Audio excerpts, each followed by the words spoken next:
प्रिय छात्रों, नमो नमः।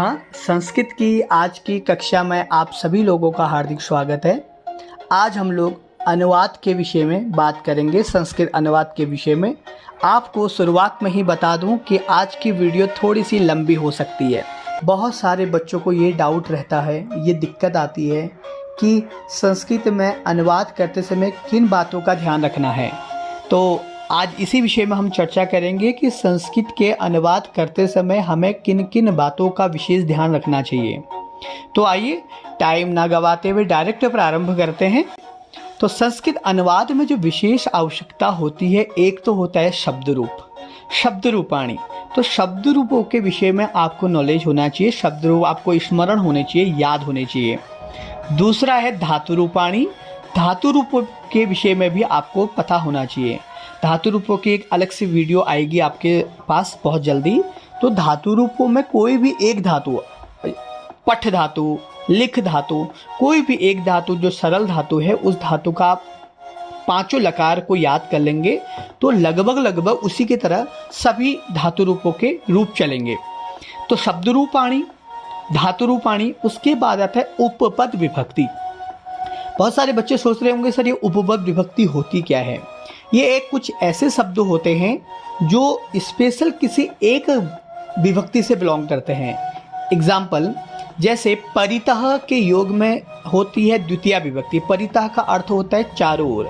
जब हिंदी में कभी कोई सेंटेंस में चारों ओर शब्द आएगा उस समय उसकी संस्कृत बनेगी परितः और वहाँ पर द्वितीय विभक्ति का प्रयोग होगा। वहाँ पर आप चारों ओर में केवल आप द्वितीय विभक्ति का ही प्रयोग करेंगे। अधः, अधः का अर्थ होता है नीचे। जब भी किसी हिंदी सेंटेंस में नीचे शब्द आएगा तो वहाँ पर आप लोग षष्ठी विभक्ति का प्रयोग करेंगे। एग्जाम्पल सुनिएगा, पर्वत के नीचे पेड़ है। तो एक पहाड़ है, पर्वत है, उसके नीचे क्या है, पेड़ है। तो पर्वत के नीचे पेड़ है, तो यहाँ पर षष्ठी विभक्ति का ही आप प्रयोग करेंगे। नीचे शब्द आया है जो कि उपपद विभक्ति है, उसका अर्थ होता है अधः। इसी प्रकार के द्वितीय में, तृतीय में, चतुर्थी, पंचमी, षष्ठी तथा सप्तमी में अलग अलग उपविभक्तियां होती हैं, जिसके विषय में हम आगे अलग से भी अध्ययन करेंगे और इस वीडियो में भी हम बताएंगे। उसके बाद दूसरा जो मोस्ट इम्पोर्टेंट है वो आपको पता होना ही चाहिए, कारक और कारक के चिन्ह। अभी कारक क्या होते हैं, उनके चिन्ह क्या होते हैं। तो देखिए, कारक होते हैं कर्ता, कर्म, करण, संप्रदान, अपादान, संबंध, अधिकरण, ये होते हैं कारक। इनके चिन्ह क्या होते हैं। तो कर्ता ने कर्म को करण से के द्वारा, संप्रदान के लिए अपादान से अलग होने के अर्थ में, संबंध का, के, की, रा, रे, री, अधिकरण में तथा पर, ये हो गए कारक तथा उनके चिन्ह। अनुवाद के समय में आपको एक बात का और ध्यान रखना है कि कहीं कहीं पर कर्ता कारक का चिन्ह नहीं दिखाई देता है और कर्म कारक का भी चिन्ह नहीं दिखाई देता है। एग्जाम्पल के तौर पर आप आगे मैं आपको बताऊंगा। तो कर्ता और कर्म, इन दोनों की जो चिन्ह है ने और को, ये कभी कभी सेंटेंस में या वाक्य में आपको विजिबल होंगे, दिखाई देंगे, और कभी कभी ये विजिबल नहीं होंगे। तो वहाँ पर कौन सी विभक्ति लगेगी, इसका अंदाज़ा हम कैसे लगाएंगे, ये भी हम आगे सीखेंगे। तो संस्कृत के अनुवाद के लिए जो विशेष चीज़ों की आवश्यकता होती है वो है शब्द रूप, धातु रूप तथा उपपद विभक्तियों के साथ कारक और कारक के चिन्ह। कारक कर्ता कारक, कर्म कारक और चिन्ह ने और को इत्यादि। आइए आगे चलते हैं। इसके बाद आते हैं हम अनुवाद को समझने के लिए हमें एक धातु को समझना पड़ेगा। आखिर धातु में प्रथम पुरुष, मध्यम पुरुष और उत्तम पुरुष में क्या आता है। तो देखिए छात्रों, यहाँ पर हम प्रथम, मध्यम और उत्तम, इन तीनों में से पहले किसको समझें जो हमें हमेशा के लिए याद हो जाए। तो सबसे पहले हम प्रारंभ करते हैं उत्तम पुरुष से। उत्तम पुरुष में जो शब्द बनता है गच्छामि, गच्छावह, गच्छामः बनता है। तो हमेशा आपको याद रखना है गच्छामि, गच्छावह, गच्छामः के साथ असमद शब्द का, ध्यान से सुनिएगा, असमद जो शब्द रूप है अहम, आवाम, वयम, ये जो शब्द रूप है इनके केवल प्रथमा विभक्ति, जैसे अहम, आवाम, वयम, असमद में तो सातों विभक्तियां चलती हैं, तो केवल यहाँ पर प्रथमा विभक्ति का रूप आएगा अहम आवाम वयम। गच्छामि गच्छावः गच्छामः के साथ आएगा अहम आवाम वयम। एक वचन के साथ अहम, द्विवचन के साथ आवाम और बहुवचन के साथ वयम। अहम आवाम वयम किसी भी धातु और या किसी भी लकार के उत्तम पुरुष में ही आएगा, ये आपको ध्यान में रखना है। उत्तम पुरुष के अलावा ये अहम आवाम वयम कहीं नहीं आएगा, ये ध्यान रखिएगा, और किसी भी लकार में। उसके बाद आते हैं मध्यम पुरुष में। मध्यम पुरुष के साथ आएगा त्वम युवाम यूयम। आपको इतना ही समझना है कि त्वम युवाम यूयम के लिए एक घर फिक्स कर दिया गया है, वो है मध्यम। मध्यम घर जो है वो फिक्स कर दिया गया है त्वम युवाम यूयम के लिए। अब आगे देखिए, यहाँ पर उत्तम पुरुष में अहम आवाम वयम के लिए फिक्स है, मध्यम पुरुष में त्वम युवाम यूयम फिक्स है। इन दोनों के अलावा कोई भी तीसरा या नया जो शब्द आएगा वो सब प्रथम पुरुष में जाएंगे। चाहे वो सह हो, सह गच्छति, वह जाता है, रामः गच्छति, राम जाता है, लता गच्छति, लता जाती है। अर्थात उत्तम पुरुष के साथ अहम आवाम वयम, मध्यम पुरुष के साथ त्वम युवाम यूयम, इन दोनों के अलावा जो भी बचेंगे वो सब प्रथम पुरुष के साथ जाएंगे। तो इतना जरूरी होता है आपको समझना कि अहम आवाम वयम किसके साथ लगेगा, त्वम युवाम यूयम किसके साथ लगेगा, तथा सह या रामः या लता किसके साथ लगेगा। आशा करता हूँ ये चीज़ आपको समझ में आ गई होगी। यदि इसमें किसी को कोई डाउट होगा तो वो कमेंट बॉक्स में अपने डाउट को पूछ सकते हैं। नेक्स्ट देखिएगा, इसके बाद आते हैं इसके अभ्यास कार्यों में। यहाँ पर कुछ ही अभ्यास कार्य दिए गए हैं, तो आपको ध्यान रखना है, बहुत अच्छे से इसी को समझना है कि यहाँ पर क्या आएगा। तो प्रिय छात्रों, आपको जब भी आप अनुवाद करें, कभी भी संस्कृत के जब अनुवाद करें, तो दो विषय में और आपको ध्यान में रखना है। एक है उसमें कौन सा लकार है तथा कौन सा वचन है, वो टेंस कौन सा है, वो प्रेजेंट टेंस में तो नहीं है, वो फ्यूचर टेंस में तो नहीं है, वो पास्ट टेंस में तो नहीं है, या वो एक वचन या सिंगुलर के लिए तो नहीं है, या बहुवचन के लिए तो नहीं है। ये चीज़ का आपको ध्यान में रखना है। तो देखिए, पहला सेंटेंस जो हमारे पास आ रहा है वो है बालक खेलते हैं। तो बालक खेलते हैं अर्थात प्रेजेंट टाइम है ना, लट लकार का प्रयोग होगा। तो खेलते हैं को आप पहले इसमें से इसका संस्कृत बनाएंगे। आपको वाक्य में कर्ता कौन सा है, क्रिया कौन सा, ये सबसे पहले छांटनी है। कर्ता क्या है और क्रिया क्या है। कर्ता और क्रिया आपको अगर समझ में आ गई तो बाकी के आप सब कुछ समझ जाएंगे। तो देखिए, बालक खेलते हैं, यहाँ पर खेलते हैं होगी क्रिया, तो इसकी हम संस्कृत पहले कर देंगे। खेलते हैं की संस्कृत हम पहले कर देंगे। तो खेलते हैं को अंडरलाइन कर सकते हैं आप जब आप अनुवाद करने बैठते हैं तो खेलते हैं के नीचे आप अंडरलाइन करके उसके संस्कृत बना लीजिए। खेलते हैं को खेलंती भी बोलते हैं और क्रीडंते भी बोला जाता है। बालक खेलते हैं है, बालक खेलता है नहीं है, खेलते हैं अर्थात एक बालक नहीं है, बहुत सारे बालक हैं। तो यहाँ पर बालक का अनुवाद होगा बालकाः, है ना। नेक्स्ट देखिएगा, तुम पढ़ोगे। सबसे पहले आपको देखना लकार कौन सा है, टेंस कौन सा है, अर्थात लिट लकार फ्यूचर टेंस है ना, भविष्य काल। तो पढ़ोगे कि यहाँ पर क्या हो गया आपका, ये क्रिया हो गई पढ़ोगे। अब यहाँ पर कर्ता कौन है, तो कर्ता हो गया तुम, क्योंकि हमने इससे पहले वाले स्लाइड में भी देखा था अहम आवाम वयम के साथ गच्छामि गच्छावः गच्छामा आता है। तो अहम आवाम वयम क्या है, ये कर्तृपद है। त्वम युवाम यूयम ये क्या है, कर्तृपद है। सह या रामः या लता ये क्या है, कर्तृपद है, कर्ता पद है ना। तो यहाँ पर तुम जो है वो कर्तृपद हो गया और क्रियापद हो गया पढ़ोगे। तो पढ़ोगे की संस्कृत होगी पठिष्यसि, क्योंकि मध्यम पुरुष का है, तुम जो आता है मध्यम पुरुष के साथ आता है, और तुम की संस्कृत हो जाएगी त्वम।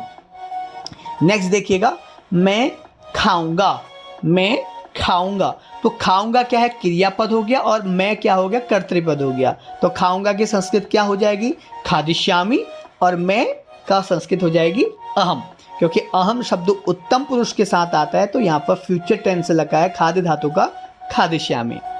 अब नेक्स्ट देखिएगा, दिव्या लिखती है।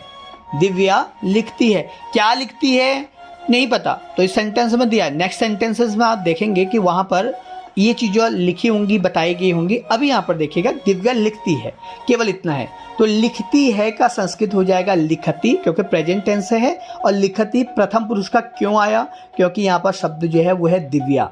दिव्या नहीं अहम आवाम वयम के साथ आएगा नहीं, यहाँ पर अहम आवाम वयम है नहीं तो लिखामी आएगा नहीं। तुम युवाम युवम है नहीं तो लिखसी भी नहीं आएगा। यहाँ पर है दिव्या, तो दिव्या शब्द के साथ आएगा प्रथम पुरुष यानी लिखती।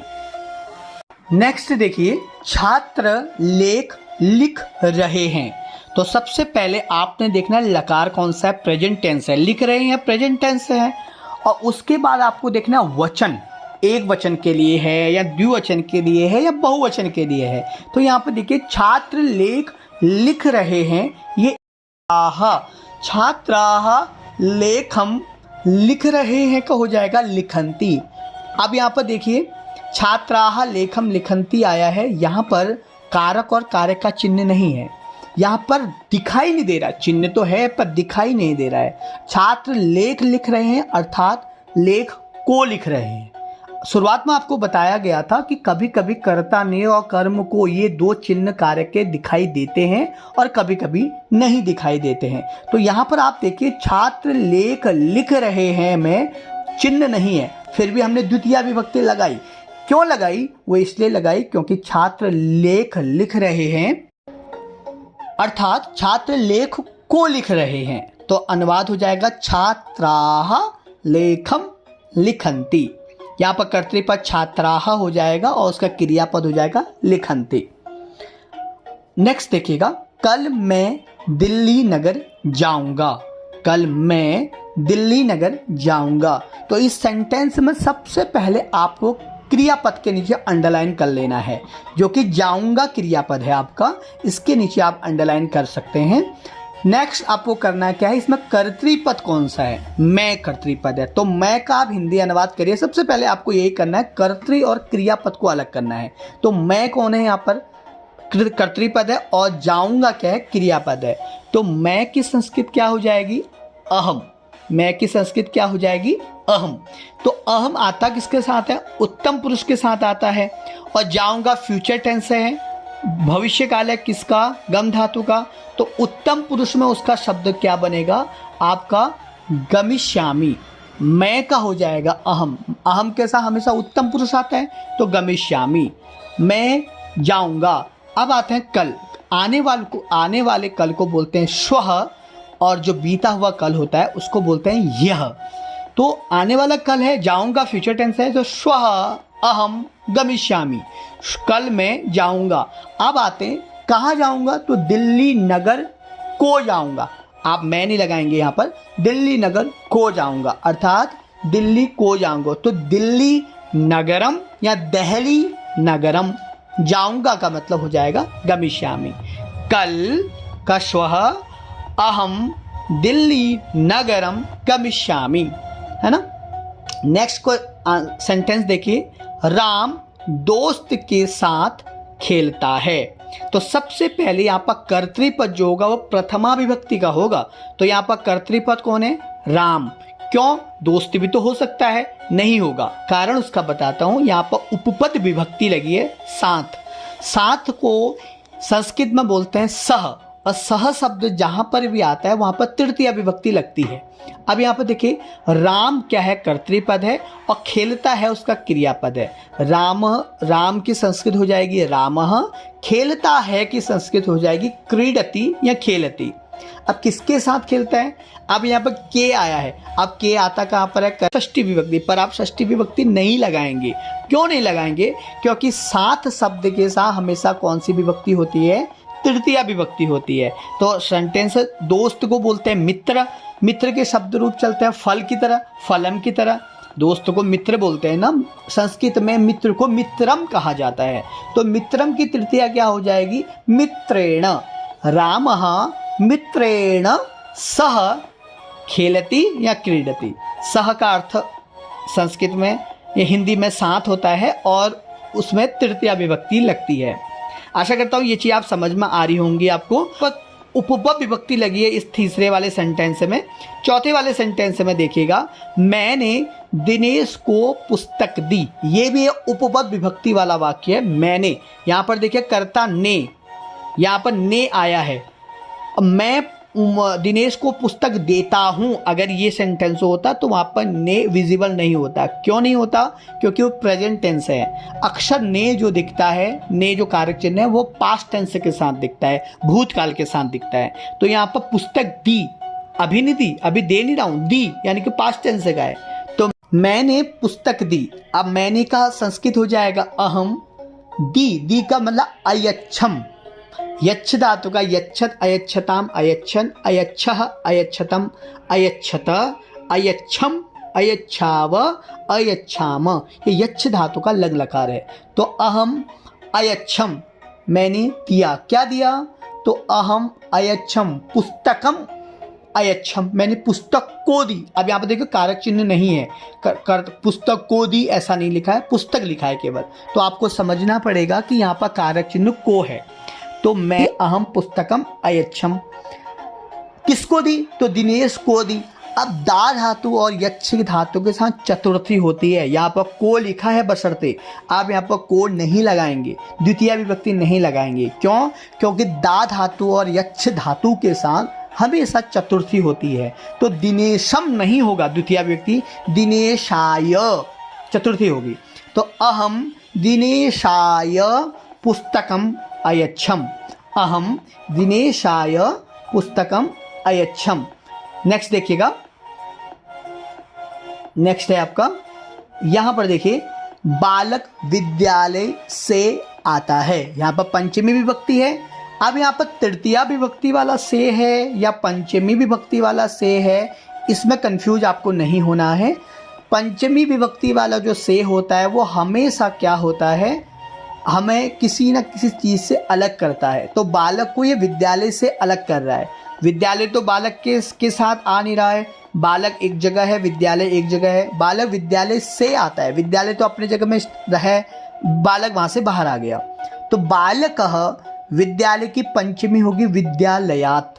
बालकः विद्यालयात् आता है आगच्छति, विद्यालय से आता है तो आगच्छति, बालकः विद्यालयात् आगच्छति।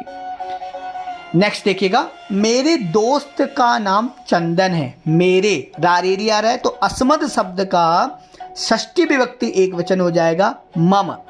मम दोस्त को बोलते हैं मित्र, मित्र का के आ रहा है तो यहाँ पर आ जाएगा आपका फल शब्द का षष्ठी विभक्ति फलस्य होता है। मित्रम शब्द का षष्ठी विभक्ति हो जाएगा मित्रस्य।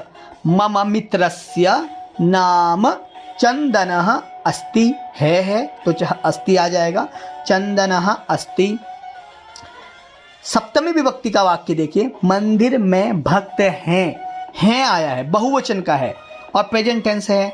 तो मंदिरे सप्तमी विभक्ति आ जाएगा, मंदिर में तो मैं कहाँ आता है, अधिकरण में पर सप्तमी विभक्ति का वाक्य है। तो मंदिरे भक्ताः सन्ति, मंदिर में भक्त हैं। प्रिय छात्रों, इसी प्रकार हम अन्य उदाहरणों को भी कर सकते हैं, अन्य हिंदी के सेंटेंसेस को भी आप अनुवाद कर सकते हैं। विशेष आपको जिस चीज़ को ध्यान रखना है, शब्द रूप, धातु रूप तथा उपपद विभक्तियों का आपको ध्यान में रखना होता है, साथ में कारक और कारक चिन्हों को।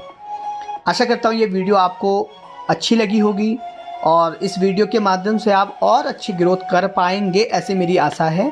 तो मिलते हैं किसी नए टॉपिक के साथ नेक्स्ट वीडियो में। धन्यवाद।